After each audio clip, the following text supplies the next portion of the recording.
Muy buenas tardes y a todos. Bienvenidos a herramientas básicas. Eh,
Hola, ¿ya me escuchan y me ven bien?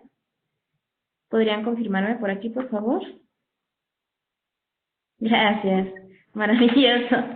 Bueno, voy por Juanita. Un segundito, no se me vayan a ningún lado.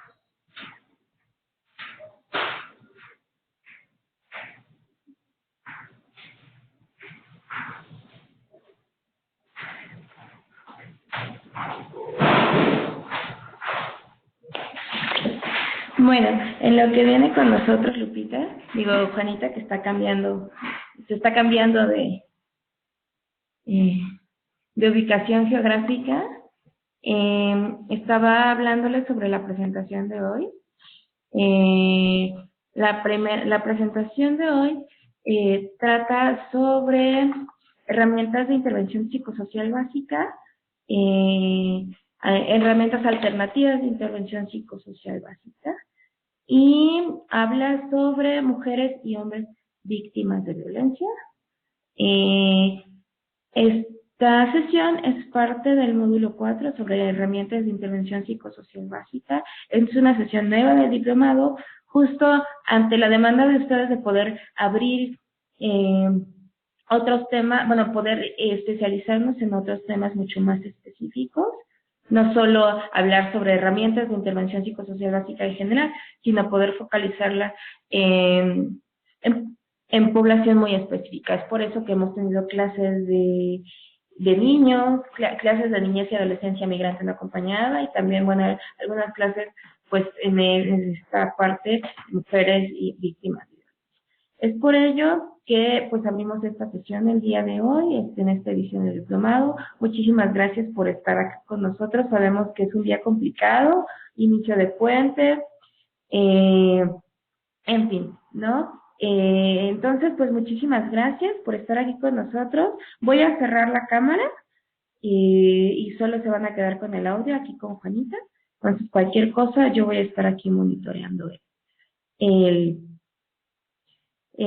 aquí el chat. Si alguien más escucha un poquito cortado, me avisan, por favor.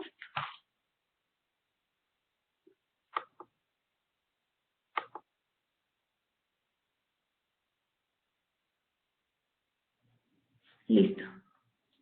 Ahora ya solo tienen audio, ¿eh? Perfecto. Gracias. Adelante. Adelante.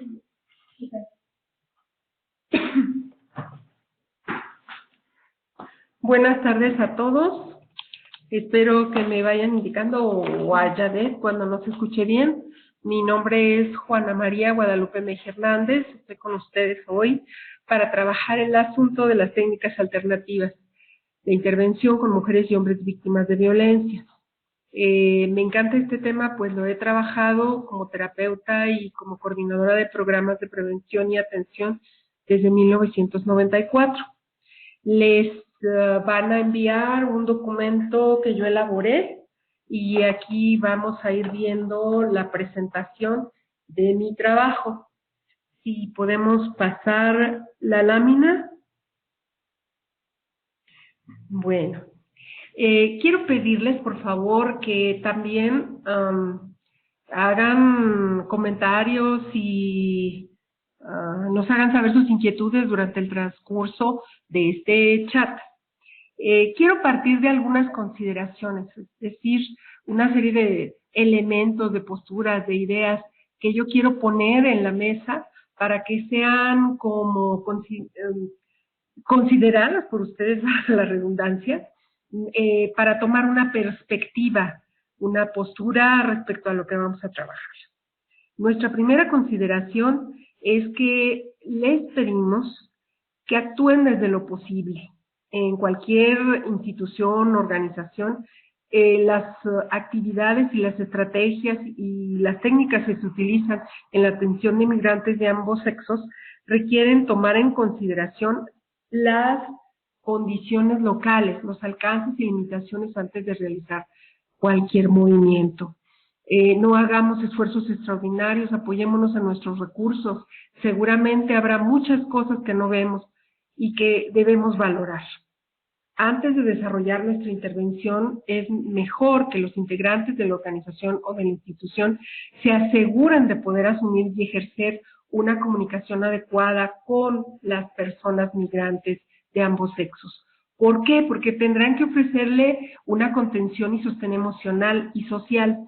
Entonces, es menester que el equipo trabaje consigo mismo, trabaje para poder ofrecer esa comunicación acertada, esa seguridad, ofrecer un encuadre estable y seguro.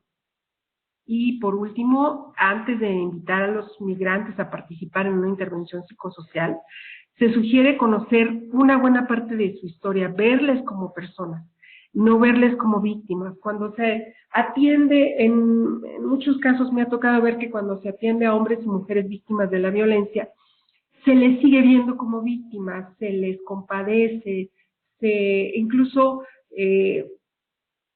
esto creo que llega a acrecentar su vulnerabilidad. Por eso veamos más bien y confiemos en sus potencialidades como personas para evitar la revictimización. ¿Cómo vamos pasando las láminas? Muy bien, lo vamos a ir pasando. Ustedes van a tener a su alcance, me dice Ayade, que mañana les envían un documento. Muchas de las cosas que están planteadas en la presentación también las van a encontrar en el documento. Lo primero que quiero visibilizar en esta lámina es que se trata de los mecanismos psicológicos que, según Frank, se aplican en cualquier condición donde los sujetos, donde las personas son tratadas como mercancía, como cosa. Recuerden que Víctor Frank vivió esta experiencia directa y personalmente en los campos de concentración y de aquí sacó una perspectiva que a la fecha nos sirve para entender por qué los migrantes, los hombres y las mujeres son tratados como mercancía. Yo desde el inicio del escrito que les van a presentar mañana estoy planteando que la propia condición de migración es una cuestión violenta a las personas. Si las personas están en su comunidad, con sus familias, las condiciones de vida no les ofrecen la seguridad de la sobrevivencia. Se pueden estar desarraigando por violencia, por hambre, y ahí es donde puede estarse sumando a la violencia de las interacciones de pareja o de la familia, las condiciones de la violencia social. Tendríamos entonces mucha violencia alrededor y esta contribuiría al proceso de deshumanización, más el trato de las fuerzas armadas, de las fuerzas migratorias que los atienden de una manera policíaca. Entonces, volviendo a Frank, vamos a hablar de los mecanismos psicológicos para la cosificación. La cosificación es deshumanizar al otro, es verlo como un objeto, como una mercancía. Para ver a una persona como cosa, nosotros la empezamos a despojar de su identidad, la devaluamos, la denigramos, devaluamos no solo su condición humana, sino sus potencialidades, le despojamos de su identidad. Ante nosotros pierde derechos humanos y pierde la libertad emocional para identificarse como un ser pensante. Los migrantes son entonces etiquetados como ilegales, con notas negativas en las palabras que se utilizan. Ese proceso de evaluación y denigración se realiza a través de ofensas, de miradas de desprecio, del trato de las personas, y ellos mismos también empiezan a asumirlo entre ellos, de un maltrato y de condiciones de violencia. Están expuestos a riesgos de violencia en el traslado de su migración que se pueden sumar al hecho de la violencia que pudieron vivir en sus lugares de origen o en sus nichos familiares o sociales. ¿Cómo reaccionan ellos a esta suerte de cosificación? Aquí yo puse al centro unas flechas, que significa que estas condiciones se pueden retroalimentar. Ellos van reaccionando, va aumentando con esto la calidad, la cualidad de su cosificación y se van desensibilizando, es decir, van bloqueando la vivencia de emociones y sentimientos para poder tolerar, van mostrando apatía, que es la ausencia de emociones mostrada como una autodefensa. Entonces ellos empiezan a percibir la realidad de manera fragmentada, pierden la capacidad de expresarse, de expresar sus emociones, y lo último que podemos observar es que se despersonalizan. Todo esto es una reacción de respuesta al proceso de cosificación, pero su intención es sobrevivir a la violencia. Están buscando esa sobrevivencia a través de un distanciamiento estratégico, de un distanciamiento psicológico, ¿sí? A través de despersonalizarse.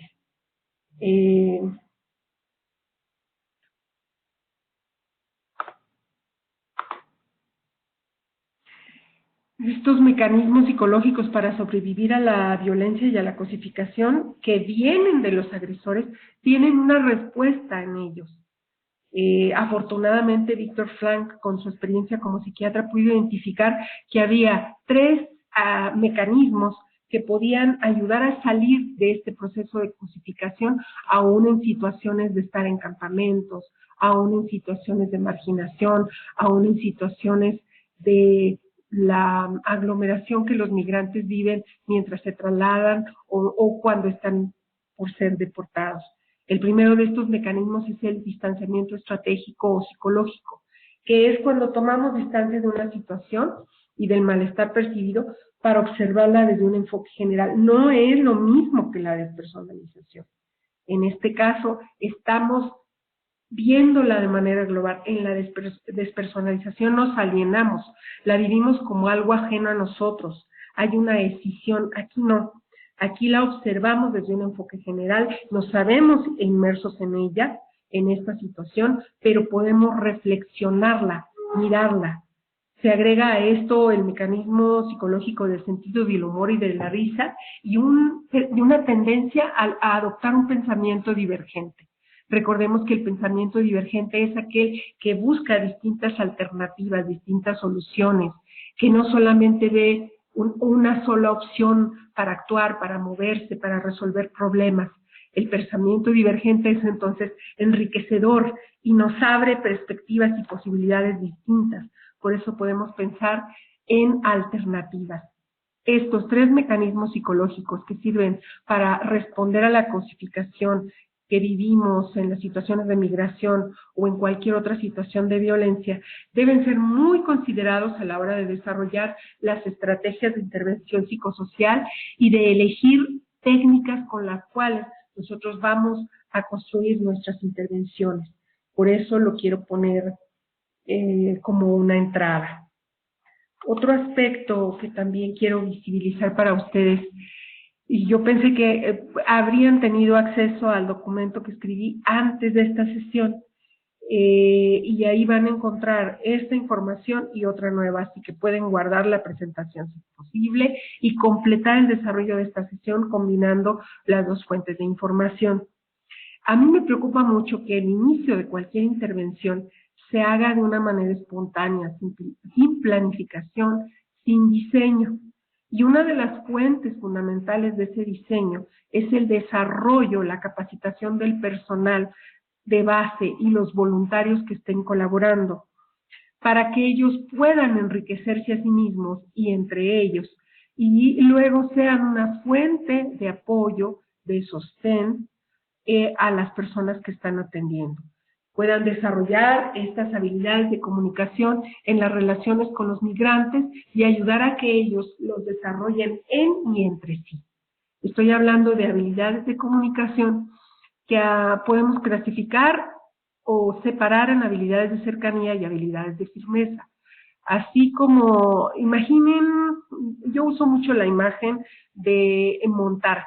Para los que sepan montar, ya ven que con cada una de las manos se le van transmitiendo distintas órdenes al caballo, sin afán de humillar o de molestar con el ejemplo. Quiero dar a entender que la cercanía y la firmeza son grupos de habilidades aparentemente opuestas, pero veámoslas como complementarias, como que unas se fortalecen a las otras. En habilidades de comunicación pensemos en desarrollar nuestra cercanía a través de nuestra capacidad de escucha, de nuestra expresión verbal de cercanía, poder decirle con palabras a la gente cuestiones afectivas, en el tono, el estilo, con el tipo de palabras que seleccionamos. También saber adoptar una expresión no verbal de cercanía con nuestros movimientos, con nuestras miradas, y confiar en nuestras capacidades de acercamiento físico. Vamos a mostrarles más adelante un ejercicio donde quizás el acercamiento físico es una de las cosas más poderosas para poderse comunicar y para transmitir cercanía. Las expresiones de ternura son expresiones de habilidades de cercanía y pueden ser verbales y no verbales, y creo que todo el mundo es capaz de leer la ternura. La expresión de vulnerabilidad, el reconocerse en situaciones de incertidumbre, inseguridad, tristeza, miedo, constituye también una habilidad de cercanía y la expresión de necesidades. Y yo diría que la expresión de necesidades tiene una base fundamental, tiene como base el reconocimiento de esas necesidades y luego la capacidad, la habilidad de expresarlas. Entonces, véanlas como dos posibilidades, mejor dicho, las habilidades de cercanía como las posibilidades de acercamiento a los migrantes y entre ustedes mismos para desarrollarse como personas que trabajan en equipo. Y ahora vamos con las habilidades de firmeza, que es el otro lado de las habilidades de comunicación. Necesitamos identificar, aprender a decir no, cuando se debe decir no, a poner límites adecuados, no excesivos, no abusivos, no controladores, sino racionales y contenedores. Ese es el sentido de los límites adecuados. Las habilidades de firmeza también consisten en defender nuestra dignidad y nuestro derecho, saberlos identificar y poner una posición de firmeza en su defensa. Asumir responsabilidad como habilidad de firmeza significa tener habilidad para responder, para saber cómo actuar en una circunstancia dada, para respondernos a nosotros mismos y a los demás. La expresión del enojo concreto. La expresión del enojo concreto implica saber por qué estoy enojado, con quién estoy enojado, y darle a ese enojo un cauce, pero no explosivo. Un cauce de expresión clara del enojo y de manera concreta, sin alusiones al pasado, sin vinculaciones culpógenas, sino simplemente un contacto con el enojo y una expresión lo más clara, sucinta y concreta para no salir lastimado ni lastimar a los demás. Las habilidades de firmeza también comprenden pedir cambio de conducta, confrontar al otro y autodeterminarse. Estas habilidades de comunicación, como decía hace rato, componen componen espacios a desarrollar en nosotros como personas. Estoy hablando con ustedes y sé que pertenecen a organizaciones y a instituciones, pero antes que nada, antes que personal de apoyo o de atención a los migrantes, son seres humanos y también deben considerar el desarrollo de sus habilidades de comunicación y procesos de autocuidado y de capacitación antes de iniciar cualquier intervención con las personas que han sido violentadas, por una razón muy simple. Nosotros nos desgastamos, nos quemamos. Si no hacemos un proceso de autocuidado, el burnout, el llamado estrés laboral, acaba con nosotros fácilmente.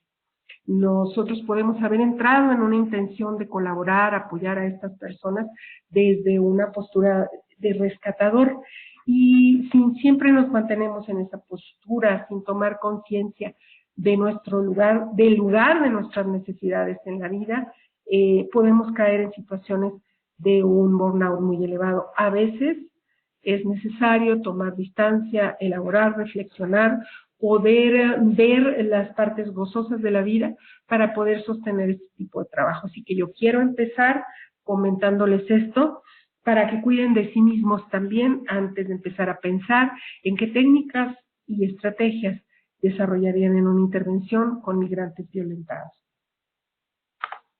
Vamos ahora a trabajar sobre técnicas bajo las consideraciones anteriores de autocuidado. Aquí en la imagen que les presento podemos ver que dice, lo que observamos es que esta población es muy vulnerable, es vulnerable a la extorsión. Esta población viene bajo riesgos de trata, de abuso. El camino que ha recorrido puede ser un camino que haya sido sí, lleno de encuentros interesantes con otras personas, pero también de violencia y de abusos de seres, de personas con una jerarquía elevada, de gente que los desprecia, que sospecha de ellos como delincuentes, pero también de ellos entre ellos mismos. Y estas son todas acciones que los violentan. Bueno, vamos a pasar a la cuestión del diseño de la intervención psicosocial. Aspectos que les pido a considerar, lo que ya he mencionado, la capacitación del equipo de facilitadores, la claridad de objetivos a lograr, la identificación, la selección de técnicas, pero las técnicas vistas como medios para lograr sus objetivos, que se conecten entre sí, que tengan una correlación lógica, que ustedes puedan desarrollarlas apoyados en los aspectos prácticos que consisten en el espacio, el tiempo, las características de los participantes, las características de los facilitadores, los materiales o costo o difusión de la actividad que van a realizar, de su intervención psicosocial, y también considerar que esta intervención tenga algunos elementos de evaluación y de seguimiento de las personas. Son bases fundamentales para ir pensando en el diseño de una intervención psicosocial. Yo les sugiero que estos elementos los discutan en sus equipos. ¿Qué capacitación necesitamos? ¿Qué necesitamos leer? ¿Qué necesitamos buscar? ¿Qué objetivos nos vamos a plantear en el diseño de esta intervención? ¿Cuáles técnicas van a darle vida a nuestra intervención? ¿En qué contexto lo vamos a desarrollar? ¿Cuáles son las limitaciones de tiempo, espacio, las condiciones materiales? ¿Y cuáles son las vías por las cuales vamos a evaluar nuestra intervención? Hay algo también que creo que se me estaba escapando aquí, y es que el diseño de la intervención psicosocial también debe contemplar una lectura muy profunda, un análisis muy profundo del contexto en el que trabajamos, del contexto social más amplio, de las instituciones o otros grupos de apoyo que existan en el lugar donde ustedes trabajan, si es dentro de una institución, un consulado, de qué organizaciones civiles se pueden apoyar, vincular, hacer convenios o acuerdos para poder conocer y reconocer bien cuáles son los integrantes en el contexto donde viven ustedes, donde están, de una red de relaciones, de una red de instituciones, de una red compuesta por personas, grupos, instituciones, organizaciones, donde se puedan encontrar distintos apoyos y que trabajen de manera coordinada, conjunta, aportando alguna parte para la intervención psicosocial. Como yo discuto en el documento que les van a presentar, la violencia tiene que ser bien definida. ¿Qué tipo de violencia se vivió, dentro de qué contextos, cuáles fueron los efectos de las personas, de la violencia sobre las personas? Y cuando tenemos muy clara esa información y también tenemos clara la información de la red de relaciones que nos rodea, tenemos los elementos, las líneas a seguir que completarían el diseño de la intervención psicosocial junto con los elementos que en esta pantalla les presento. Creo que voy un poco rápido, díganme si voy más despacio. Bueno, vamos a contemplar por un momento la capacitación para los facilitadores. Yo les llamo facilitadores y no terapeutas. Es probable que muchos de ustedes tengan una adecuada formación de terapeutas, pero estoy hablando de facilitadores porque, sobre todo las organizaciones no gubernamentales, pueden contar con voluntarios que no tengan una formación profesional, pero sí habilidades personales. Y entonces estoy planteando el desarrollo de intervenciones básicas del trabajo con personas que han sido violentadas, pero desde una perspectiva psicosocial más que clínica, ¿sí? Por eso hablo de facilitadores.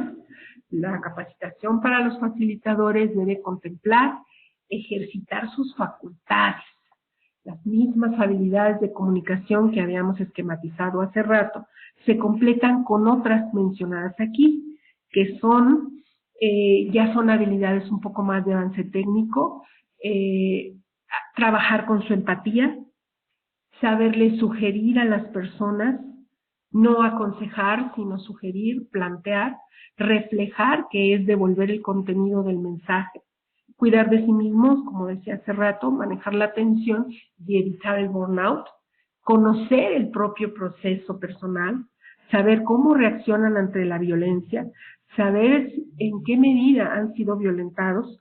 En lo personal, hasta la fecha no conozco ninguna persona que no haya sido violentada, que no haya sufrido algún tipo de violencia, por más protegido que haya crecido, por más satisfechas que hayan estado sus necesidades, por lo menos conocerá de la violencia desde una manera vicaria, es decir, a través de otros. Y al conocer de la violencia y resonar con otros como ser humano, entonces se ubica en una posición personal ante la violencia. Por eso recomiendo que los facilitadores, al capacitarse, al habilitarse, deben conocer su propio proceso. Y a partir de su propio proceso, no juzgar ni criticar las razones por las cuales los migrantes de ambos sexos han tolerado o soportado las violencias. Aquí en México somos muy dados a juzgar, y lo he visto desde el 94, cuando empecé a trabajar con hombres y con mujeres involucrados en relaciones violentas. Somos muy dados a decir, es que le gusta, es que se deja maltratar porque le gusta, y sigue con ese hombre o sigue con esa mujer porque así es esa relación. Pues no es esa una postura sana, ni es una postura que favorece la actitud de un facilitador. La comprensión de la tolerancia que las personas que han sufrido violencia o han tenido que soportarla por periodos prolongados o han tenido que soportar intensidades de violencia importantes, es necesaria para entender, para aceptar, para reconocer y para poder trabajar con ellos. Porque va a ser asombroso, pero muchos podemos ver que estas personas no son ni han sido necesariamente personas frágiles en la vida. Yo no creo en el paciente frágil y no creo en el migrante frágil. El migrante nos está mostrando una gran fuerza, una gran fortaleza que implica tolerar el desarraigo, tolerar el abandono de los lugares donde pertenece, donde deja a sus seres queridos, donde deja aspectos de su identidad social, de sus elementos de cultura, para venir a un mundo desconocido donde quizás sí le alegra la búsqueda de aventuras. Ajá, gracias Ulises por su comentario, ahorita lo voy a compartir un poco más, ¿sí? Pero, ya volviendo al asunto, la postura del facilitador debe ser de tolerancia y de disposición a la comprensión de la violencia que estas personas han tenido que soportar. Y por último, algo que no sé si ustedes lo hagan, pero es algo muy recomendable, es como un seguro de vida para el trabajo con violencia. Contar con un proceso o grupo de apoyo, supervisión o reflexión sobre el trabajo con migrantes. No basta el apoyarse como equipo en el trabajo cotidiano, responder hábilmente, sino darse esos espacios de reflexión, esos espacios de sanación, esos espacios de apoyo mutuo como personas, para poder seguir teniendo la calidad humana y el respeto que los migrantes como seres humanos se merecen. Cualquiera que sea su condición, cualquiera que sea la forma o la razón por la que lleguen a su centro de trabajo, a su núcleo de trabajo, a su consulado. pero esto es algo que se debe crear dentro del equipo. Voy a dar una mirada al chat. Dice Ulises, los temas son esenciales para el trabajo con migrantes, ya que a veces hay muchas personas que aun y cuando tienen un papel de psicólogos no cuentan con estas herramientas. Sí es necesaria una constante capacitación. Es una cuestión de salud mental, de autocuidado, de autoprotección. Dice Hilda Portales, también es importante saber que no es que no les guste estar en esta situación, sino que no pueden en muchos casos salir de ese ambiente. Así es, puede ser, me ha tocado investigar sobre asuntos de indigentes y entre los jovencitos, los niños que están en situación de calle, encontramos muchos que han huido de sus hogares por razones de violencia hacia ellos o violencia hacia su madre o a su padre o por la muerte de uno de ellos y luego la pérdida del sostén emocional, ¿sí? Entonces, muchas veces esto los lleva a migrar, a buscar otras ciudades, a buscar otros caminos. La violencia puede ser una de las causas de la migración. La violencia personal, familiar, social. Bueno, en el documento que les van a pasar estoy hablando también de cómo, de clasificación, de cómo identificar la violencia. Para mí, el tipo de violencia fundamental es la violencia simbólica, la violencia que se transmite a través del lenguaje. Para mí la violencia física puede ser la más abrupta, la más visible, la más reconocible, la que más nos sorprenda, pero esta tiene como sustento siempre el lenguaje. Nadie llega y te planta un sopapo de repente. Primero puede llegar el insulto, la mirada, la ofensa, ¿sí? La provocación, y habría que observar muy bien un proceso de involucramiento en la violencia desde el inicio del intercambio verbal hasta los eventos físicos, corporales o sexuales de violencia, donde esta violencia se va desplegando, ¿sí? Yo les invito a que no vean las situaciones de violencia como un evento de él me pegó y yo recibí el golpe, no, sino que las vean dentro de un ámbito más amplio y pensando también en cómo inician, dónde se originan y cuáles son los elementos de la cultura que las sustentan. Bueno, ahondando un poco más, me preocupa mucho que los equipos empiecen a trabajar sin autocuidado.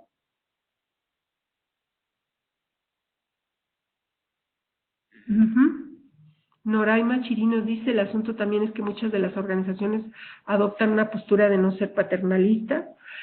Yo pienso que esa postura tiene una razón de ser. Yo me la explico de la siguiente manera.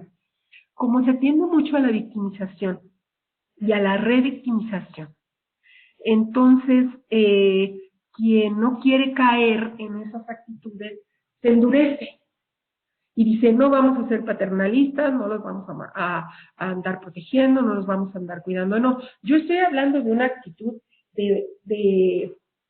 no de punto medio, sino de calidad humana, de respeto, de escucha, de desarrollar habilidades de contención y sostén emocional que estas personas necesitan, pero también de un reconocimiento de que se trata de personas que han sido violentadas, pero que no son frágiles, están vulnerables. Estar vulnerable es un estado transitorio, es un estado de sensibilidad temporal, es un estado no de estar desprotegido, sino de estar necesitado. Y entonces al escucharlos como seres humanos, podremos comprender mejor sus necesidades de autocomprensión, de recuperación, de desarrollo de habilidades de firmeza. O sea, vamos a acercarnos como personas. Y para eso tenemos que capacitarnos antes de intervenir. Las técnicas para capacitación o para intervención, cualquiera de las técnicas, y aquí vamos, esperamos que podamos trabajar con ustedes alguna de ellas, aunque sea por este medio, deben tener estos apartados. Primero, como objetivo, promover un ambiente agradable y de buen humor en el grupo. Decíamos hace rato que desde Frankl, el humor y la risa son elementos que sanan, son elementos que alegran. Además, los migrantes, no lo olviden, son personas que provienen de una gran diversidad cultural y podemos empezar a valorarlos por medio de compartir con ellos esta diversidad, de crear un ambiente agradable donde se compartan los recuerdos, las leyendas, anécdotas, costumbres, donde se aproveche el día a día para irse conociendo, y los objetivos de nuestras técnicas se acercan también a este deseo de promover un ambiente agradable y de buen humor.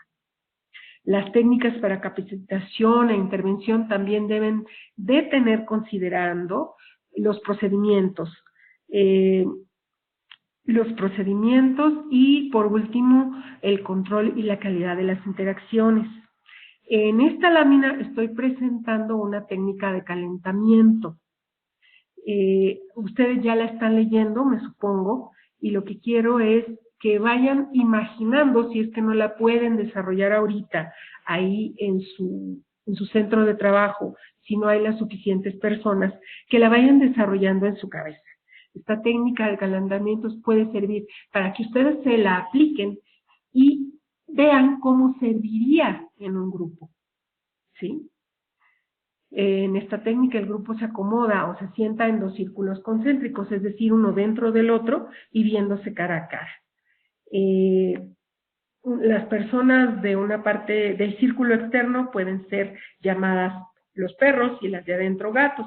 Y la leyenda dice, las anécdotas dicen que los perros y gatos no se llevan. Entonces vamos a invitar a que ellos jueguen estos roles y se ladren y se maullen y se diviertan, y dejemos que un rato asuman esos roles y luego pidámosles que los roles se inviertan. En esta técnica de calentamiento, los integrantes se van corriendo también para que no queden siempre cara a cara con la misma persona, se van corriendo a la derecha, ¿sí? Y se va dejando que el grupo desarrolle a partir de aquí una interacción de buen humor, de risa, que se hagan caras, que reaccionen ante los ladridos o ante los maullidos, y ya cuando tengamos el grupo en un ambiente agradable, entonces procedamos a realizar una presentación por nombre, lugar de procedencia, edad y otros datos que nos sean interesantes en este momento. También yo puedo sugerir que se intercambie alguna anécdota agradable de algo que hayan recibido, observado o encontrado en su travesía. ¿Por qué está esto puesto aquí? Bueno, primero porque yo pienso que pueden articular la comprensión de las técnicas con la lectura de la teoría que está en el documento que les van a enviar, ¿sí?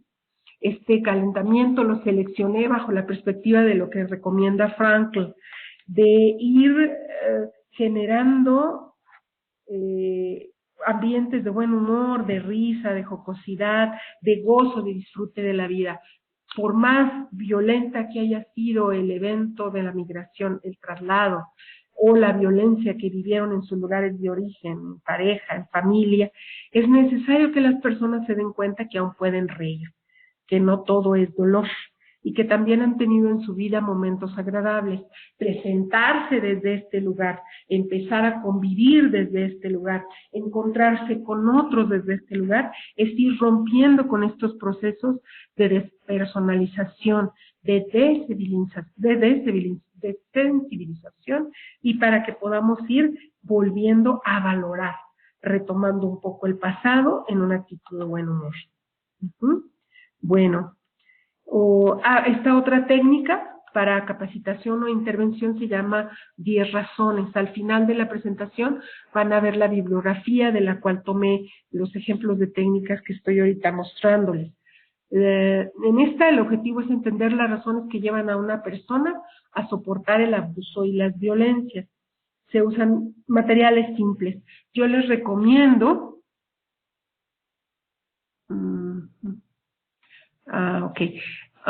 me gustaría comentar antes de desarrollar un poco la idea de esta técnica lo que dice María López. Interesante la diapositiva sobre habilidades de comunicación. En lo personal a veces pierdo de vista o evalúo poco cómo me comunico y si mi mensaje es el que espero. Yo sugiero que las habilidades de comunicación se pasen a una hoja, se haga una autoevaluación y que se trabaje en equipo, recibiendo también retroalimentación de los compañeros del equipo que van a desarrollar la intervención, a ver cómo observan tus habilidades de comunicación. Recuerden que estas retroalimentaciones deben ser dadas de manera descriptiva, no con juicios y críticas. Empecemos a desarrollar la habilidad de describir y de ayudarle al otro a entender cómo hace las cosas, ¿sí? Jorge Romero dice, es tipo la lógica de la interculturalidad. Por supuesto, porque estamos hablando de migrantes de procedencias muy diversas. Tengo entendido que ahorita en Tapachula hay una gran cantidad de africanos, ¿sí? Hemos visto, yo misma, convivido con migrantes aquí en el Distrito Federal, en el Parque Pushkin, cerca de la Universidad Ort. Me han abordado para pedirme comida, para pedirme dinero, para pedirme que les regale una botella de agua, me han mostrado su pasaporte, sus papeles de identificación, me he sentado a platicar con ellos sobre su vida, su familia, algo de sus costumbres. Y claro que estos encuentros tienen que ser desde una perspectiva intercultural, ¿sí? No tiene, tampoco creo, como tú lo dices aquí, que es una interacción color de rosa, pero es peor quedarse de brazos cruzados. Enfatizo, estoy de acuerdo. El trabajo con violencia debe ser un trabajo de fe, de entusiasmo en el ser humano, de entusiasmo en que podemos recuperar la calidad de los seres humanos si somos respetuosos, considerados, congruentes, coherentes, ¿sí?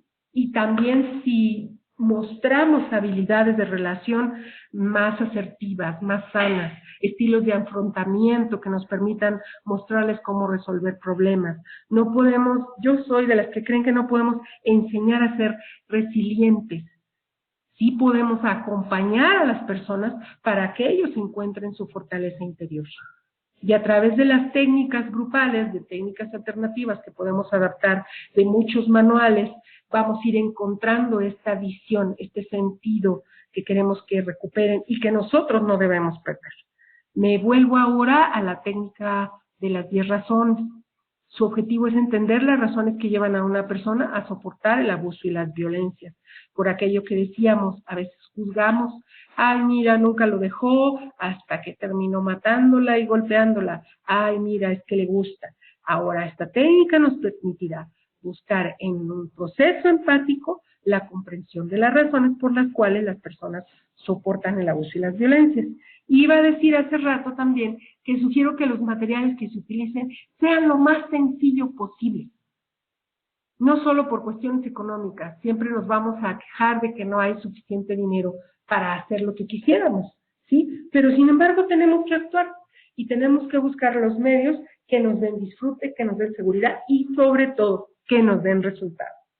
En esta técnica, yo les pido ahorita que piensen, que hagan el intento de asumir el rol de un hombre o una mujer que haya sufrido violencia. Pongan en su recuerdo algún migrante que hayan conocido, algún vecino, vecina, familiar, gente cercana, que sepan ustedes que haya vivido violencia en su infancia, en su relación de pareja, en su noviazgo, o que sea un anciano violentado. Y escriban en una hoja por lo menos 10 razones válidas por las cuales esta persona no puede, no pudo salir de tal situación. ¿Yo qué pondría ahí? Pues una que he conocido en miles de personas, porque tenía miedo a la soledad, porque tenía miedo al futuro, por dependencia económica, es una de las fundamentales, muy bien, Pascal. Así es, entonces podemos llenar la lista con 10 miedos. Miedo al futuro, miedo a la soledad, miedo a la carencia económica, miedo a perder mi prestigio, etcétera. ¿Sí? Ahora piensen en esta lista, la van a compartir entre pares, explicando cada razón de las que anotaron desde el rol asumido, desde el rol del hombre o mujer que ha sufrido violencia. Y también, aunque no esté escrito, van a ir compartiendo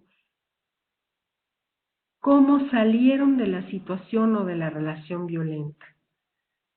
Esto no estará escrito. Cada persona, al ir hablando con el compañero, tendrá que ir pensando cuáles fueron las fortalezas que usó para salir o resolver la situación, la relación violenta.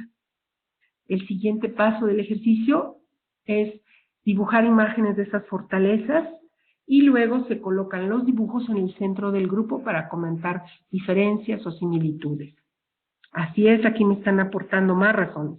Miedo al que dirán, miedo a salir de las reglas morales que les enseñaron de forma muy rígida. Así es. Y tomar unos minutos de silencio para hacer contacto con esas fortalezas. La evaluación, como yo la planteo aquí, la adapté de una de las técnicas de la bibliografía, ¿sí? Preguntarnos cuáles experiencias pueden servir para entender la situación, cuáles experiencias mías, de qué manera esta experiencia me ayuda a facilitar el proceso de otras personas y cuáles son mis fortalezas. Voy a irme a los comentarios del chat. Si no mal recuerdo, en el documento que les van a enviar, ustedes van a encontrar un escrito mío. Voy a buscar el documento aquí. Este documento tiene un esquema que yo he utilizado muchas veces para analizar la situación de la violencia. Lo aprendí escuchando mujeres en grupos terapéuticos que yo atendía, mujeres involucradas en relaciones violentas. Ustedes lo van a encontrar en el documento en la página 12. Y yo tengo en la página 10 y en la página 12 una descripción de este círculo o ciclo de autoagresión y culpa. Precisamente aludo a esto porque ustedes me están haciendo el favor de conectarse con lo que hablo y de empezar a enumerar miedos. Y en este ciclo yo lo que planteo es la integración de mis observaciones respecto a qué desataba la situación de violencia, qué vivencia interna desataba en las mujeres que estaban involucradas de manera violenta con sus parejas, con sus padres en la infancia o con sus madres. ¿Sí? Jorge Romero tiene razón, hay miedo a ser libre aunque suene irracional. Entonces yo les pido que cuando lean el documento, visiten esta página, visiten este ciclo, no está en la presentación, pero es un material que tienen a su alcance y a mí me gustaría en este momento ponerles mi correo electrónico para que ustedes, si quieren comentar conmigo directamente los alcances de este contenido teórico, lo podamos discutir.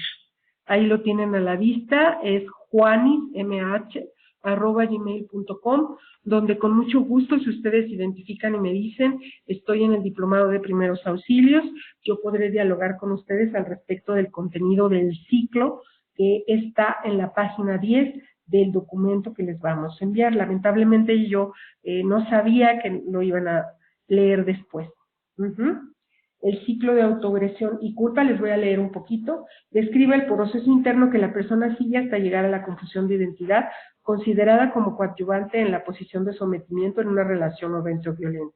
Este ciclo inicia en el momento que tanto hombres como mujeres reciben los mensajes familiares que les demandan ser una buena persona, esto es, mostrar un comportamiento adecuado de bondad y de obediencia en etapas tempranas del ciclo vital, aunque con exigencias distintas para cada género. El contenido de estos mensajes delimita las características personales y sociales deseables u obligadas que por mandato social los padres desean encontrar en sus hijos, como si la reiterada mención de los mismos garantizaran su aparición mágica. Y poniéndoles un ejemplo en relación con las mujeres, yo diría, recorriendo el ciclo, yo encontré una vez escuchando a las mujeres que todas sentían que habían fallado, que todas no habían sido lo suficientemente buenas. Y efectivamente, todas las mujeres, todos los hombres fallamos, nunca llenamos las expectativas de aquellos que nos han criado, de aquellos que están en nuestras relaciones más íntimas. ¿Sí? Pongamos el caso de un lugar donde la regla es tienes que llegar virgen al matrimonio y la chica falla, no llega virgen o llega embarazada al matrimonio todavía peor. Esto desata un sentimiento de culpa que se acrecienta, se pasa a una actitud de autocastigo, el autocastigo lleva a un aislamiento, el aislamiento produce miedo, impotencia, vergüenza, se empiezan a desarrollar sentimientos de deseos de huir o escapar. La persona cae en una situación que yo llamo síndrome depresivo, en una situación de depresión, no percibe alternativas, empieza a tener ideas suicidas en algunos casos, y si desata un intento de suicidio y muere, otra persona ingresa al ciclo por vía de la culpa. Pero si no tiene ideas suicidas o no muere, va retroalimentándose este ciclo, aumenta el aislamiento, se desatan procesos de angustia, desintegración, desesperación y cae en confusión de identidad. Noraima Chiri nos dice, muchas veces la familia le llama fracasada porque salió de una relación insostenible. Así es, en las situaciones de violencia en la pareja, las mujeres se han mandatado el aguantar. Y yo he notado que aguantar es usar la fuerza de manera equivocada. En lugar de usarla para producir un cambio, es usarla para mantenerse en el mismo estado de cosas, porque de ahí viene el juicio del fracaso, de no haber permanecido en una relación socialmente aceptada, pero lastimante. Y créanme, yo he trabajado con hombres y mujeres que están vinculados por relaciones violentas. Yo creo que si tanto hombres como mujeres se ponen a desarrollar su conciencia, sus capacidades de relación, de escucha, pueden salir de la violencia. A mí me lo han testimoniado muchos casos así. Ok, voy a continuar. Ya nos fuimos a las cosas teóricas, pero quiero mencionar algo que ustedes van a encontrar en el documento. Yo los llamo mecanismos de sometimiento, ¿sí? Voy a darle así una lectura rápida a los mecanismos de sometimiento que podemos considerar aquí. Primero, su inicio en la violencia simbólica, en donde se bloquea al otro la posibilidad de pensar. La mirada violenta, que muestra intención de control, es un mecanismo para someter. La violencia física y su extensión en violencia sexual, la violencia jurídica, el manejo del dinero, ¿sí? Quien tiene el dinero posee el control, independientemente de quién trabaje. El control de territorio, a quién, persona, grupo o institución le corresponde el control de ciertos espacios y por qué. El control de los hijos por medio de chantajes o alianzas entre padres, entre madres e hijos, la apropiación afectiva, la enajenación parental y el rapto. La puesta de límites funciona como un mecanismo de sobreprotección y por eso es violencia. La puesta de límites cuando es sobreprotección, ojo. Un acto de sometimiento también sería mantener las normas sin cambio durante la evolución de la familia o el grupo. Por ejemplo, un hijo de 20 años con reglas de menor de edad, al que no se le permite cambiar de jerarquía. El uso de normas implícitas o de mecanismos que impiden hablar de las normas, la comunicación de doble vínculo, los secretos, ¿sí? Que generan violencia simbólica, sobreprotección y maltrato emocional. El manejo de imagen para hacer sentir o para mostrarse como grandioso y poderoso ante los demás. La presión a la conformidad como un patrón de uniformidad. Y la falta de límites, la ausencia de autoridad y el abandono constituyen formas de violencia por omisión. Todos estos mecanismos creo que son bastante conocidos. Yo solamente los recopilé en el documento para que ustedes los tengan presentes. Y ahora, ¿qué les parece si volvemos a técnicas? Técnicas que se pueden aplicar en la intervención o en la capacitación. Esta técnica en especial me gustó mucho. Piensen ustedes cómo la realizarían. Vamos a ver si ahorita se pueden poner en la situación de vivenciar la técnica. El objetivo es que cada participante tome conciencia del efecto que produce brindarle apoyo a otra persona. En el procedimiento el grupo se divide en dos equipos. Hay un equipo A y un equipo B, ¿sí? Los miembros del equipo B salen del cuarto, mientras los del equipo A se sientan de cara a la pared. Los del equipo A son los que están sentados de cara a la pared. Y tienen que imaginar que tienen frente, así, a alguien a quien le confiarían algo de mucha importancia. Le van a hablar de algún recuerdo de gran impacto emocional. Esto debe ser muy breve, no tiene una duración mayor a 2 minutos, ¿sí? mientras ustedes están hablando, los del equipo A hablándole a la pared, imaginando que es una persona a la que le cuentan algo de mucho impacto, entra un compañero del equipo B, escucha lo que están ustedes diciendo y en un momento dado, guiándose por su sensibilidad, pone la mano en el hombro de quien se encuentra de cara a la pared. ¿Sí? Este es un ejercicio de contacto breve, de acercamiento físico, de mostrar un simple gesto de apoyo. Luego se tiene que retirar la persona que ha tocado a quien está hablando y se invierten los papeles de ambos equipos. Los 2 turnos deben durar máximo 5 minutos cada uno y luego se comenta el ejercicio en todo el grupo.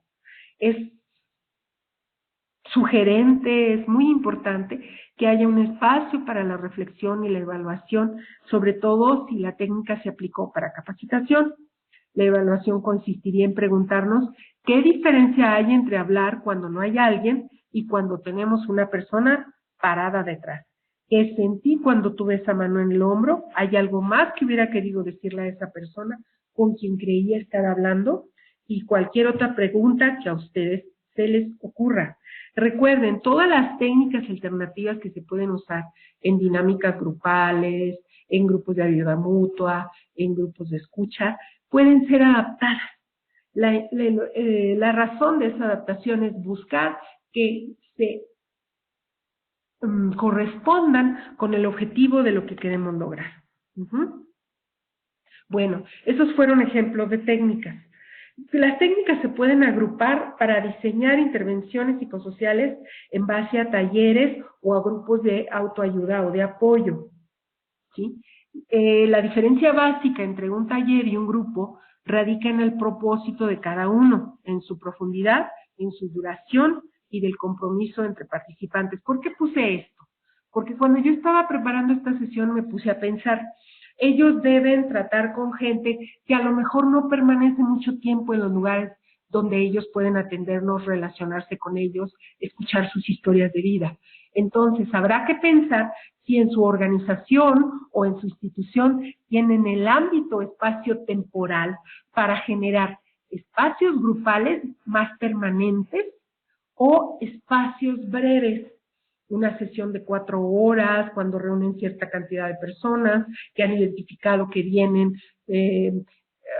sufriendo secuelas de haber vivido situaciones de violencia. Entonces, ustedes tienen que analizar, yo decía al principio de la presentación, cuáles son las condiciones de su entorno institucional y de su red de relaciones con personas e instituciones para ver cuál es la práctica más accesible, si generar un taller o generar un grupo. El taller sería una actividad de tiempo limitado, generalmente corto, tiene un diseño muy preciso, su función es educativa, concientizadora e informativa. Tiene que ser bajo ideas de técnicas muy participativas. No pretende manejar procesos de cambio, no es un espacio terapéutico, pero pueden darse esos cambios, pueden darse esos momentos, aunque el taller no se maneja bajo esa lógica. El taller se maneja bajo el espacio de formación, entonces sirve para aportar elementos donde a la gente se le ofrecen alternativas de cambio en las interacciones. Mientras que en los grupos de autoayuda o de apoyo, o si acaso ustedes tienen los recursos para desarrollar grupos terapéuticos, los participantes se identifican porque tienen una problemática común. La experiencia también puede ser educativo, formativa o terapéutica, o ir en los 2 sentidos. El compromiso es trabajar las vivencias, en este caso, con la violencia. Se tiene que llegar a una profundidad que le permite a los participantes cuestionarse internamente, movilizar sus emociones, compartir experiencias dolorosas, ¿sí? Pero en estos grupos lo más importante es crear un encuadre que ofrezca seguridad psicológica y sostén y contención emocional a los participantes.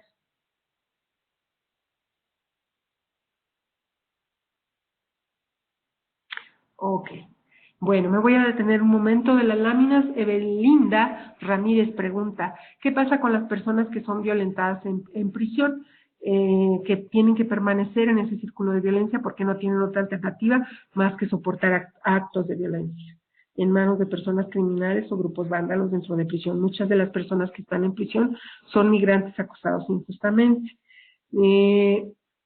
Ahí yo sugeriría, si tú los atiendes en prisión, tienes que hacer lo mismo, tienes que revisar y considerar las alternativas y las posibilidades de acceder a ellos.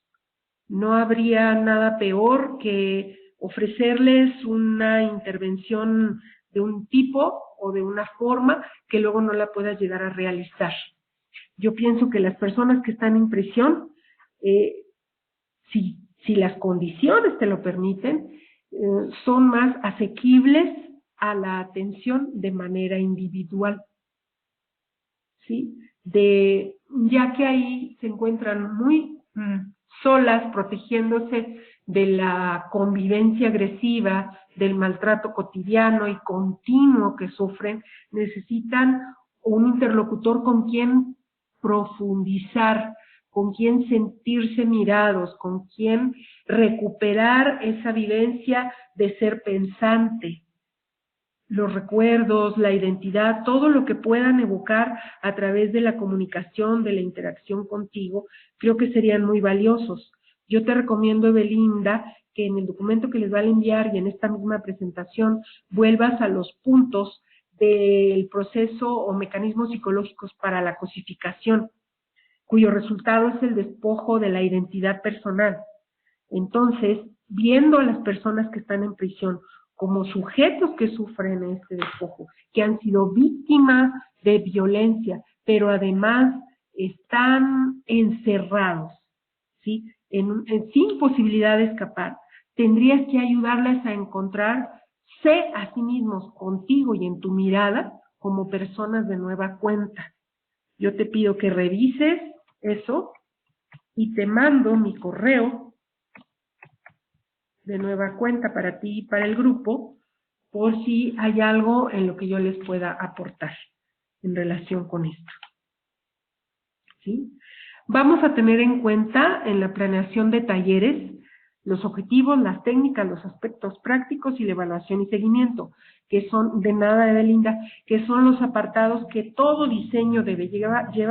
Podemos llamar intervención psicosocial a un taller, podemos llamar intervención psicosocial a un grupo, podemos terapéutico, de ayuda mutua o de autoayuda, podemos llamar intervención psicosocial a eventos sociales, espacios de juego, espacios de recreación, espacios de convivencia tocando la guitarra, espacios de práctica deportiva, espacios de transmisión o comunicación de nuestras culturas.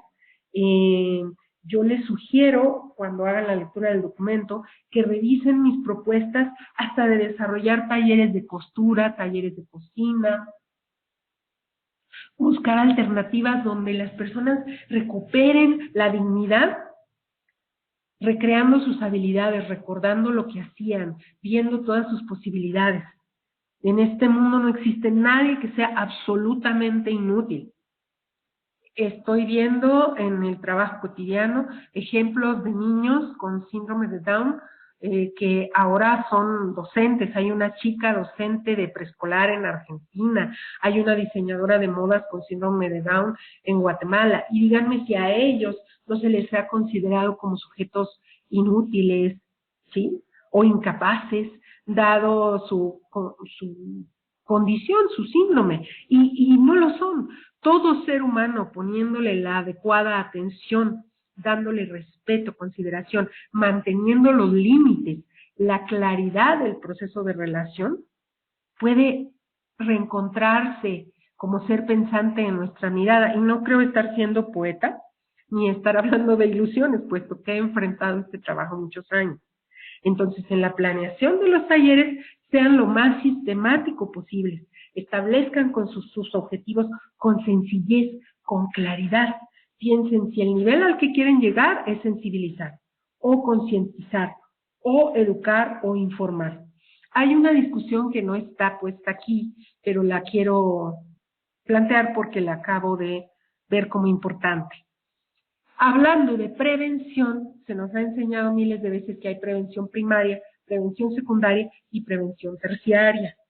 La prevención primaria sería desarrollar estrategias, técnicas, aplicar técnicas, desarrollar dispositivos o hacer intervenciones que eviten la presentación de un evento o problema. Sin embargo, yo soy de las que ha podido probar y comprobar y demostrar a otros que la prevención primaria no funciona para las situaciones de violencia. Con una plática, con un tallercito, no vamos a evitar que la violencia se presente. Lo que vamos a ayudar es que la persona caiga en cuenta que está viviendo violencia, que la reconozca como tal, que empiece a salir de esa cosificación, de ese proceso de negarse el ser un ser pensante y que empiece a tomar conciencia, a tomar responsabilidad, a tomar contacto con sus necesidades, a desarrollar su capacidad de comunicación y de escucha, a observarse a sí mismo, a valorarse, a retomar la vida, a retomar, como decía Viktor Frankl, el propósito de su vida y encontrar un sentido de vida, ¿sí? Entonces no le pidamos a la prevención primaria lo que no nos puede dar y desarrollemos nuestras intervenciones considerando que no vamos a evitar que la violencia se presente, sino que vamos a ayudar a que las personas tomen conciencia y asuman el poder y el control que deben tener sobre sus vidas, ¿sí? Continuando con mi planteamiento, las técnicas deben ser medios para lograr objetivos específicos, en concordancia con las características de la gente y de los espacios de trabajo, y estructuradas de manera ordenada y coherente, lo más sencillo posible, porque los aspectos prácticos pueden ser nuestro gran obstáculo al momento de desarrollarlas, y tener siempre un pequeño espacio de evaluación y seguimiento. No vamos a hacer una evaluación de impacto social, no vamos a hacer una evaluación de rendimiento, no vamos a hacer una evaluación ambiental, vamos a evaluar el nivel de aprovechamiento de la experiencia, ¿sí?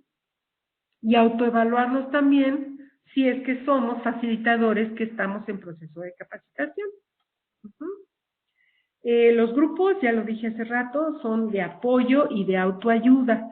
Los grupos serían los espacios más permanentes que podemos crear. El taller se da una vez o se arma con un objetivo específico, pero el grupo puede ser un espacio permanente. Y aquí lo que quiero plantear, que sea un grupo, el tipo de grupo que realmente se pueda llevar a cabo. Observen los puntos que estoy presentando. Quiero caracterizar y diferenciar cada uno de estos tipos de grupo.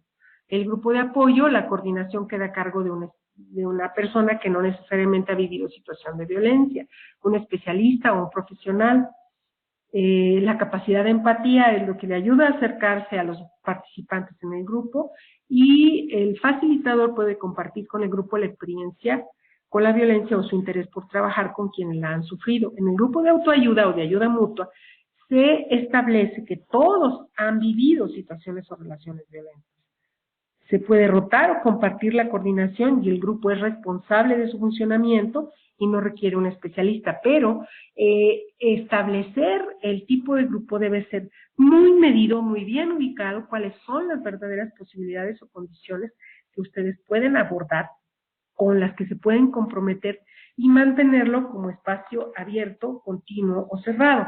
Puede ser grupo abierto, que se caracteriza por ser de duración indefinida, un espacio permanente y flexible, es que viene llegando gente, miren, los invitamos a participar en este grupo están las personas trabajando sus experiencias con la violencia, los participantes pueden asistir las veces que quieran, para enfatizar la capacidad de sus miembros de tomar decisiones propias, se respeta que asistan las veces que quieran. Y por supuesto que vamos a encontrar que los participantes tienen diferentes niveles de elaboración de las vivencias violentas, mientras que el grupo de tiempo limitado suele ser un grupo cerrado, que inicia y termina con los mismos participantes, y estos hacen el compromiso de asistir a todas las sesiones. Los talleres también se pueden realizar con grupos de tiempo limitado, con grupos cerrados, ¿sí? Estos grupos, por generar relaciones de intimidad y cercanía, pues ayudan más a impulsar el trabajo de los procesos personales, si los participantes se disponen a aprovechar el tiempo limitado. Pero no siempre la recuperación se garantiza o se alcanza al finalizar el grupo. Entonces, vayamos pensando cuáles son las posibilidades que podemos generar ahí donde estamos. Yo solo les rescato estos rasgos de características que es muy probable que ustedes conozcan o hayan aplicado para que los vuelvan a reflexionar y combinando la información teórica en el documento y la presentación puedan ir desarrollando la idea de una intervención o modificando de alguna manera, actualizando las intervenciones que actualmente realizan. Eso creo que sería la función de mi sesión, que ya va a la 1:30. Bueno, pautas para la coordinación de grupo. Yo creo que esto es algo que compartimos todos los que hemos tenido experiencia con personas en situaciones de violencia. No debemos usar un lenguaje ni técnico ni académico. Cuando usamos un término desconocido, tenemos que aclararlo al grupo. Y si estamos trabajando con gente que procede de distintos orígenes, culturas, puede ser muy divertido compartir términos, interpretar lo que dicen los demás, todo en búsqueda de crear un lenguaje común, un lenguaje compartido, ¿sí? No podemos ni debemos en la coordinación del grupo ostentar superioridad sobre los participantes. Acuérdense que así como se dice que la discapacidad nos puede alcanzar en cualquier momento, también la migración nos puede alcanzar en cualquier momento. Ya no es una condición exclusiva de gente que está pasando por situaciones de violencia social, de violencia familiar, de pobreza o de carencia. Los estallidos sociales han hecho que grandes poblaciones estén movilizándose ahorita alrededor del mundo. La migración es una condición que cambia la vida de las personas y que puede llegar a la vida de cualquiera de nosotros. Entonces, el asumir una actitud de respeto incluye también no ostentar superioridad sobre los participantes. Evitar la presencia de observadores que no estén implicados en el proceso grupal, porque puede ser intrusivo. Yo sé que a veces vienen visitantes de ACNUR, de Amnistía Internacional o de las instituciones de los distintos países.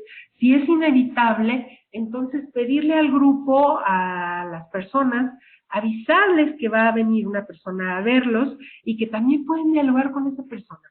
No es conveniente que los dejemos ser objetos de observación nada más, sin que no tengan la posibilidad de intercambiar, de preguntar, de mostrarse como sujetos en interacción, ¿sí?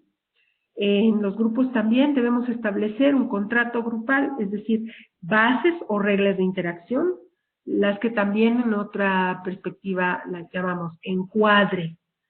Son las reglas, los acuerdos que se hacen. ¿Cómo vamos a trabajar en este grupo? Bueno, va a haber confidencialidad, no se permite la agresión, la participación es voluntaria, pueden hablar de sí mismos o contar anécdotas, poner las reglas adecuadas al ámbito, al tipo de grupo, al espacio y al tiempo en el que vamos a trabajar, ¿sí? Una cosa muy poco significativa a lo mejor para ustedes, pero para mí es importante que el asiento de la coordinación cambie de lugar, que no siempre el que coordina el grupo se siente en el mismo lugar. ¿Por qué es tan simplote y tan tonta la idea? Muy simple. El lugar de la coordinación, el lugar del docente, el lugar del expositor, el lugar del facilitador, se identifica con un lugar de poder. Entonces, si vamos a desarrollar trabajos grupales donde queremos que la gente confíe y se sienta en posición de ser vista como una persona pensante, claro, José Dardó nos dice, estos procesos deben ser horizontales. Ese es el sentido de que el asiento del coordinador cambie de lugar, absolutamente. Trabajar el proceso de poder hasta de manera no verbal. Compartir la coordinación entre 2 facilitadores, yo recomiendo que sean de ambos sexos, para apoyarse en casos de ausencia, a menos también, pues esto tiene sus excepciones, esta recomendación, porque si ustedes hacen grupos para puras mujeres, entonces no es conveniente que haya un facilitador hombre, sobre todo si estas personas vienen muy lastimadas o se consideran en ese momento muy vulnerables, ¿sí? Pero sí que sean 2 facilitadores. A veces no se sabe cuánto tiempo puede uno estar trabajando en una organización, no conviene dejar adueñarse de un proceso grupal y luego nos tenemos que ir, más vale que sean 2 personas, no más de 2, 3 ya se me haría un montón. Y también tendría que considerarse la cantidad de personas por grupo, de acuerdo al tiempo, espacio y condiciones adecuadas, disponibles, ¿sí? Y por último, pauta para la coordinación, compartir la percepción del proceso y planear las sesiones de mutuo acuerdo. Crear una relación de apoyo y respeto entre ambos. No solo simular que son un equipo, serlo. Construir el equipo de facilitación, construir el trabajo de coordinación, ¿sí? Y eso se hace apoyándose mutuamente en el trabajo.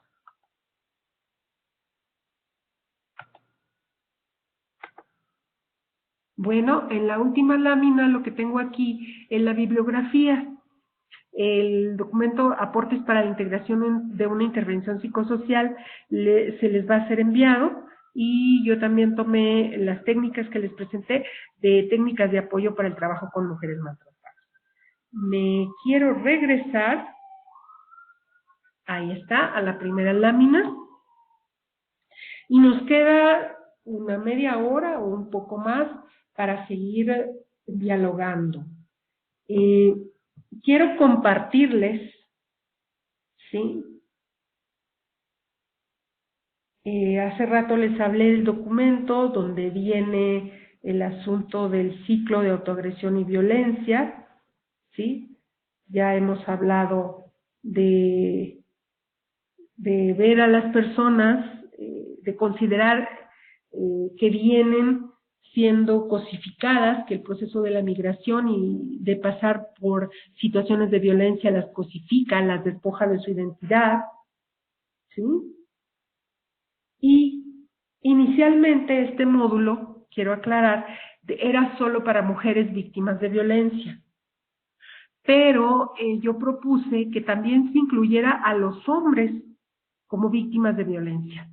Yo les invito a que con estas personas revisen los recorridos de su vida para que vayan viendo, para que vayan encontrando que también los hombres son víctimas de violencia, y desde mi experiencia, los hombres cuando han sido víctimas de violencia en la familia, lo han sido a edades tempranas, incluso a veces más tempranas que las mujeres. En este momento, en estos minutos que nos quedan, quiero hablar de condiciones de la vida de ambos géneros en la crianza. Cuando somos pequeños y vivimos todavía dentro de una comunidad donde se puede jugar en la calle, etcétera, los varones han estado más expuestos a ciertas agresiones, incluso sexuales, y he encontrado entre los hombres víctimas de violencia en la infancia que hay más alto porcentaje de hombres abusados sexualmente en edades tempranas que mujeres, y los hombres son abusados por extraños más que las mujeres. Las mujeres lo son dentro de un contexto familiar, por sujetos cercanos a ellas, como puede ser el padre, el abuelo, hermano, primo o padrastro. Y los hombres lo son de niños cuando circulando o jugando por la calle fueron atraídos por algún adulto, a veces no desconocido, al contrario, alguien de la vecindad o alguien de su entorno como un docente. Así es, la violencia ha sobrepasado la cuestión de género, tanto hombres como mujeres la viven, y lo que estoy planteando ahorita, Jorge Romero, es que conozcamos la historia de hombres y mujeres y veamos que las víctimas masculinas de violencia muy frecuentemente, y a veces con más frecuencia que las mujeres, lo son en edades más tempranas. En el documento que les van a transmitir, van a encontrar en la página 19 que yo hago unos comentarios hacia la equidad de género. Y dice así: para la elaboración de una intervención psicosocial con migrantes de ambos sexos que han sido violentados, el tema de la equidad entre géneros es fundamental para su diseño e implementación. Quiero aportar mi propia comprensión del tema y propongo como lineamiento teórico-metodológico para orientar la construcción de una propuesta desde el diseño general hasta la aplicación de una técnica grupal específica. Yo estoy entendiendo la equidad como la definición y puesta en marcha de oportunidades de crecimiento, experiencia y aprendizaje para ambos sexos, que por una vía comunicativa y estratégica es elegida y desarrollada por uno con el apoyo del otro, como parte de un proyecto de vida personal y conjunto. Por supuesto que me refiero a una relación de equidad en pareja o en grupo de hombres y mujeres, ¿sí?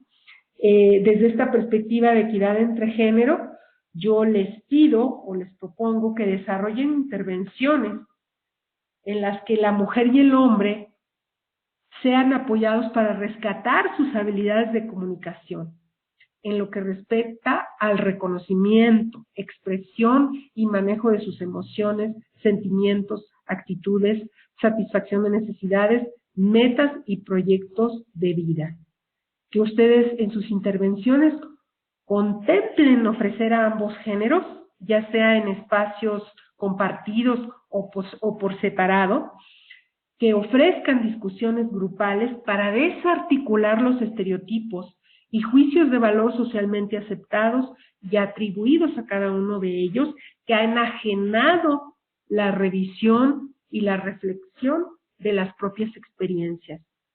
También propongo que realicen un trabajo técnico que reconozca la temporalidad y la circularidad de las interacciones violentas y de las vivencias internas vinculadas a esas violencias en ambos géneros. Los hombres también, del ciclo que les hablaba hace rato, el ciclo de autocastigo, de culpa y autocastigo, o autoagresión, yo lo identifiqué primero en trabajo con mujeres, pero también trabajé con hombres en forma individual, grupal, y ellos se identificaron con el mismo ciclo.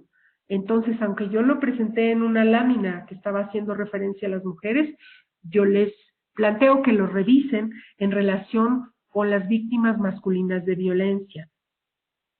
José Dardón dice: el trabajo de las nuevas masculinidades es bien importante, la construcción patriarcal de género nos ha callado las emociones. Claro, y es muy bueno que los hombres la rescaten, claro, que no se sientan obligados, como dice un conocido mío, ahora tienes que ser sensible, ahora tienes que poner tus emociones. No, es una conquista del día a día, es una conquista que se puede plantear a los hombres como una propuesta de humanización. En el caso de los migrantes, como la despersonalización, la cosificación, los puede haber alcanzado de maneras impactantes, la recuperación de la sensibilidad emocional, del gozo, puede ser una de las tareas que ayude también a la construcción de una nueva masculinidad, ¿sí? Y yo creo que hay que tener la mirada puesta en que el impacto va a ser global, ¿no? Ajá. Si no, no se logra transformar las relaciones, dice Silvia Regina, si no trabajamos esas masculinidades, claro. Sí.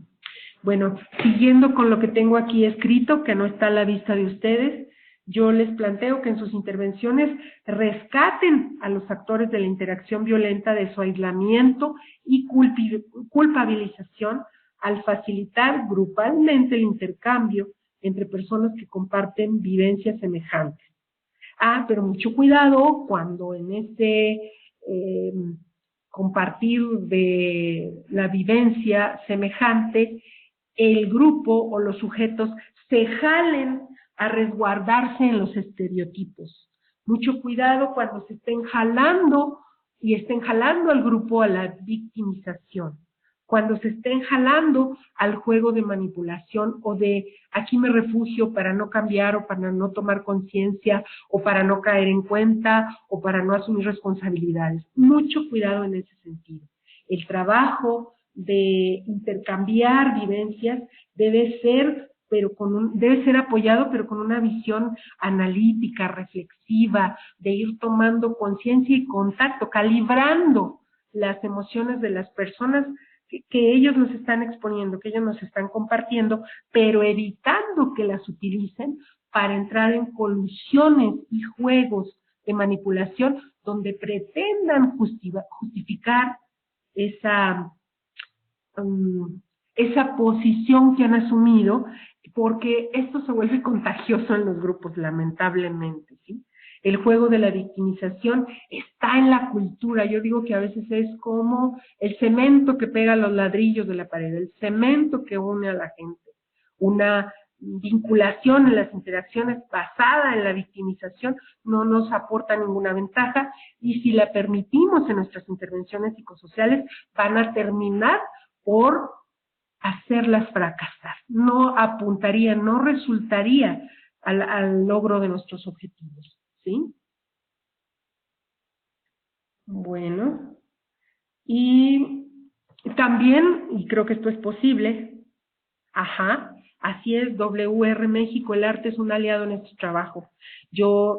Van a revisar que propongo que si pueden abrir grupos de canto, grupos de baile, lo hagan. Es maravilloso buscar la forma de construir espacios de expresión del potencial. Una visión positiva, no se trata de hacer intervenciones psicosociales donde todos estemos abriéndonos las heridas y echándonos chile piquín con limón, no. Se trata de rescatar el gozo, de rescatar la sensación de poder, de libertad, de movimiento, de reconocimiento social como seres completos. Para eso se hacen intervenciones psicosociales con víctimas de la violencia, ¿sí? Y bueno, otra de las cosas que propongo es establecer redes de relaciones nuevas entre estas personas que tengan similares inquietudes de cambio en la relación interpersonal y de un cambio basado o que busca la equidad entre los géneros. Por último, hay que redefinir el proceso de integración individual y familiar en base a la reconstrucción, rehabilitación o recuperación de una identidad social y personal. Los migrantes, como todos los seres humanos, han desarrollado su identidad vinculando lo individual, lo personal con lo social. Somos sujetos que siempre estamos construyéndonos continuamente en este cruce de lo colectivo y de lo individual. Entonces hemos de ser valorados y de valorar nuestros aspectos colectivos de identidad y también nuestros aspectos personales, íntimos, lo que reconocemos como propio. Aquí WR México nos aporta un link para hacer arteterapia, ¿sí? Para cualquiera de los casos en los que estemos trabajando, nos podemos apoyar en este link. Creo que podemos encontrar muchas ideas en este chat. Si ustedes siguen compartiendo las ideas, intercambiando propuestas de estas alternativas de intervención psicosocial, les pido que lean el documento, que realicen su trabajo. Si quieren hacerme algún comentario, yo no puedo estar disponible el 100% del tiempo, pero les prometo que podría contestar sus correos y ahorita que nos quedan unos minutos, me gustaría que planteen alguna pregunta o si requieren, los que llegaron al último, alguna aclaración o quieren manifestar algo, compartirnos también sus puntos de vista, lo hagan a través del chat. Yo veo sus comentarios escritos y los respondo de manera verbal. Si quieren lo hacemos. Por favor, manifiesten algún interés, alguna pregunta.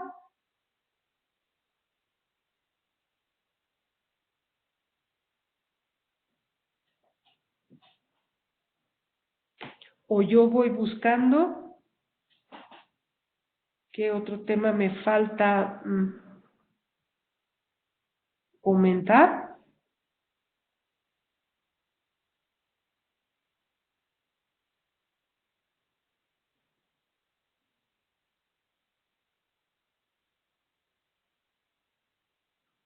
No tenemos hasta ahorita ninguna. Ok, miren, les voy a explicar un poco también Acaba de el llegar una contexto pregunta de Evelyn Sinkin. Ok. Evelyn Sinkin. Tengo una duda sobre la técnica de la pared porque la presencia de otra persona invisible puede ser vivida como intrusión. A ver, volviendo a esa técnica. Tenemos dos grupos, un grupo A y un grupo B. Le pedimos al grupo A que salga y les decimos lo que tienen que hacer al volver. Al volver van a estar encontrando una persona de cara a la pared hablando algo importante para ella con alguien imaginario. Si esta persona está en la imaginación, si no va a estar visible, ¿de qué manera la ves tú como intrusiva?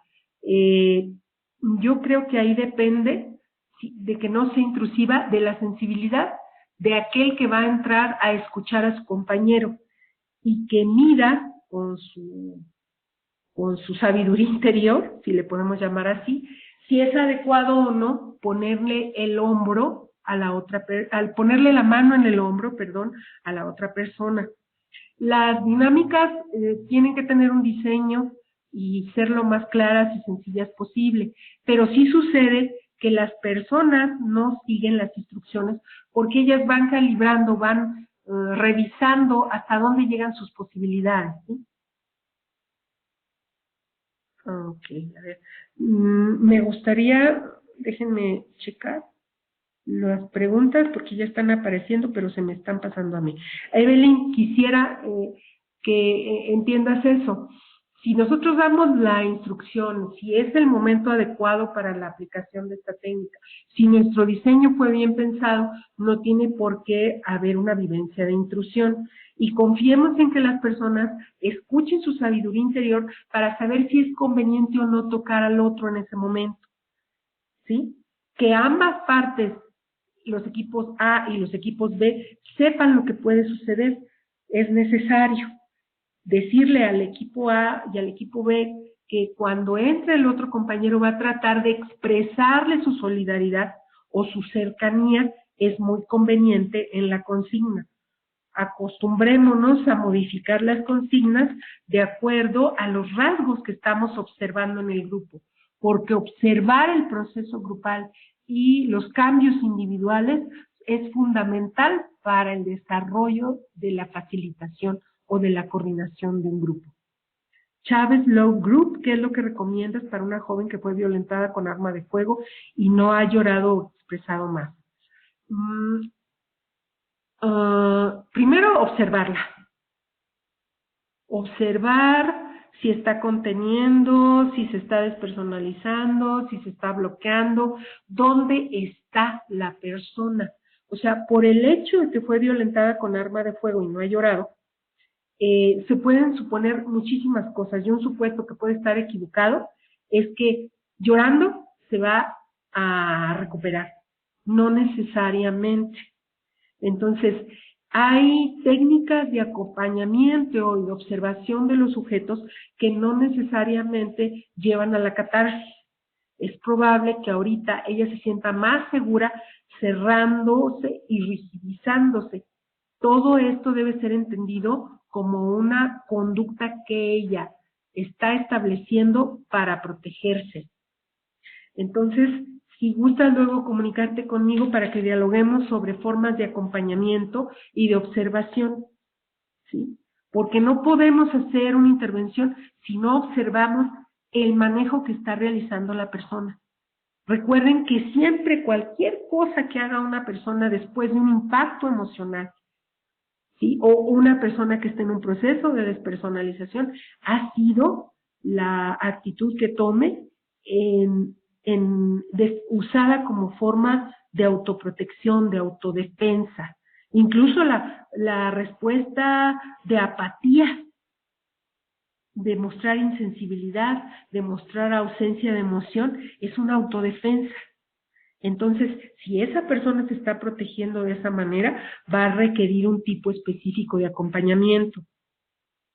Blanca Lerma, ¿qué recomiendas para poder sacarlos de la autocompasión? Yo, lo que me ha funcionado mucho con mujeres que se autocompadecen mucho más que los hombres, es confrontar. Confrontar y aprender a observar de qué manera ellas están usando su fuerza. Una de mis formas de confrontar es decirles que han usado su fuerza para cargar, para aguantar en vez de actuar, en vez de empujar un cambio. ¿Sí? La autocompasión es uno de los lastres que a la víctima la hacen revictimizarse a sí misma. Entonces, primero observo a la gente, yo siempre me fundamento en la observación, incluso hago una técnica con los grupos de mujeres para que ellas aprendan a observar y autoobservarse, porque si no, no van a poder ver hacia su interior de qué manera están jugando con sus autoflagelaciones, autocompasiones, con los estereotipos y con cualquier cosa que les ayude a sustentarse en una posición de vulnerabilidad. Jorge Darrón, ¿será similar a la silla vacía? Similar a la silla vacía, es que veo el comentario un poco desvinculado, como me están llegando entrelazados. La técnica del ejercicio mirando a la pared, similar a la silla vacía. Pues sí, en cierta forma sí, porque tienen que ubicar a alguien que no está en un objeto, ¿sí? Pero la conducción no continúa similar a la silla vacía, porque en la silla vacía te hacen dialogar con el otro y aquí no estás dialogando, nada más te estás imaginando que le estás hablando, que le estás exponiendo tu molestia, tu coraje, tu dolor, y llega la otra persona a mostrarte cercanía. Yo creo que mientras el equipo no maneje bien esta técnica y se capacite con ella, es mejor que no la maneje con ningún participante. Las técnicas, igual como lo digo en el documento que les van a pasar, nada de lo que aquí se plantea es una ley. Todo puede ser cuestionado, revisado, adaptado, discutido. Entonces, las adaptaciones a las técnicas son posibles y permitidas, y yo les recomiendo que busquen manuales en internet, que busquen en librerías. Hay muchísimo trabajo ya a estas alturas del siglo XXI, mucho escrito. Yo misma tengo un libro y de ahí saqué algunas de las técnicas que están en el documentito que les van a pasar. Ese libro ya no existe en papel, existe solamente en forma electrónica, ¿sí? Dice WR México, aunque cada caso es distinto en general, ¿por cuánto tiempo recomienda se dé el acompañamiento a un migrante promedio? No puedo hacer un cálculo porque, ¿qué es un migrante promedio? ¿Cuánto tiempo permanece un migrante mientras es deportado, o si se esconde, o si consigue alguna ventaja específica para permanecer en el país? Realmente tú eres quien tendría que decirme a mí qué es un migrante promedio, cuál es el promedio de su estadía en el país o de la posibilidad de tu alcance con él. Si tú eres una agencia, si tú eres una ONG, cuáles son las condiciones promedio para ti en tu contexto, ¿sí? Y además, mira, la intervención psicosocial más conveniente, creo yo, WR México y todos los demás, es aquella que combina distintos espacios. Si el asunto fundamental es trabajar con la despersonalización, con la desensibilización, con la devaluación, con la denigración, con todos los elementos que han construido al migrante como una cosa, entonces las intervenciones psicosociales más completas serán aquellas que no solo contemplen espacios grupales, con técnicas educativas o con técnicas terapéuticas, sino espacios diversos, donde la gente se recree, se conozca, se comunique, se viva como persona. La base de de nuestro proceso de humanización es el reconocimiento social. El que otro nos vea como personas ayuda a que nosotros nos veamos como personas. El que otro nos escuche ayuda a que nosotros nos escuchemos. Entonces, ese migrante promedio debe ser establecido de acuerdo a las regularidades que existen en el contexto donde tú trabajas. Por eso yo puse primero en la presentación ciertas consideraciones. Y la primera, o una de las más importantes de las que hablo ahí, es que se conozca bien, que se lea de nuevo el contexto de trabajo y el contexto social donde está inmersa tu institución o tu organización, sus alcances, sus posibilidades, la creación de redes, los nuevos apoyos que pueden ir surgiendo, los apoyos que ya se perdieron, ¿sí? Porque solo así vas a saber cómo enriquecer tu intervención y no hacerla solo un espacio terapéutico, sino un espacio psicosocial verdaderamente, que contemple la cultura, que contemple actividades recreativas, que contemple relaciones interpersonales enriquecedoras. El acompañamiento a un migrante promedio sería mejor contemplado así, porque tú puedes plantearte un tiempo ideal, recomendar un tiempo ideal, pero ¿y si de un día para otro esta persona se va, huye, se siente atemorizada, hay un pleito entre migrantes y sale herida? O sea, yo no sé cuál sería el migrante promedio del que puede hablar cada uno en su caso, en su contexto de trabajo. Discúlpame, yo tengo esa limitación ahorita para contestarte tu pregunta así con una precisión muy estricta. ¿Tienen algún otro comentario?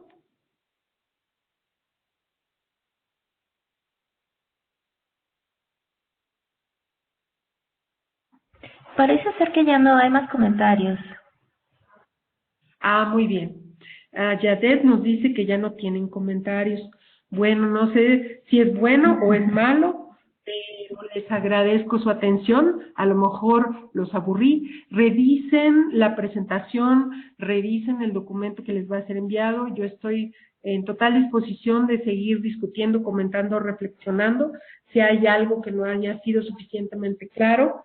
Y agradezco a Iniciativa Ciudadana y a la Universidad Hort, a la planta docente de la universidad yo pertenezco en la maestría de prevención, orientación y prevención de las adicciones, pero no soy especialista en adicciones.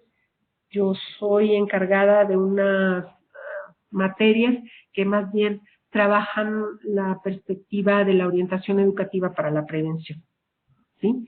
Entonces yo estaré, y también tengo experiencia en atención a la violencia desde 1994, a la violencia en pareja, en familia y a la violencia entre géneros.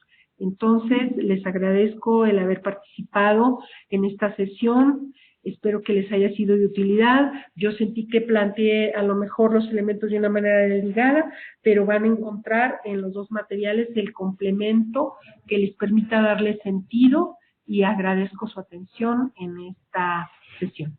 Solo me queda despedirme y reiterarles que soy Juana María Guadalupe Mejía Hernández y he estado hoy participando en la sesión de técnicas alternativas de intervención psicosocial básica para mujeres y hombres víctimas de violencia. Muchas gracias y buenas noches. Gracias. Te mandamos un gran aplauso desde todo el alumnado del diplomado, agradeciendo la maravillosa sesión que es muy útil y complementa todas las sesiones anteriores del diplomado. Muchísimas gracias a todos por hacer el esfuerzo, por estar aquí, como les decía, en este día tan complicado. Nada más un pequeño anuncio antes de que se vayan. La sesión la próxima sesión del diplomado es el próximo jueves 3 de noviembre. Porque el miércoles 2, que es cuando tenemos sesión, pues es Día de Muertos y es feriado nacional. Entonces, nos vemos el próximo jueves, ya sea en línea, en sus sedes o acá en la sede presencial. Y piden de nuevo tu correo, Juanita, no sé si lo puedes poner otra vez. Ok. Y bueno, el jueves va a ser en los lugares de costumbre, donde siempre es el diplomado.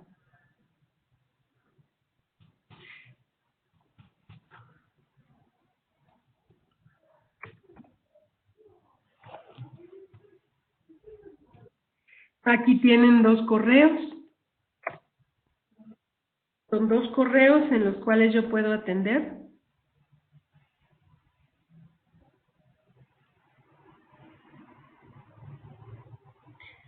Muy bien. Gracias a todos. Gracias, nos vemos. Que tengan bonita noche. Hasta pronto.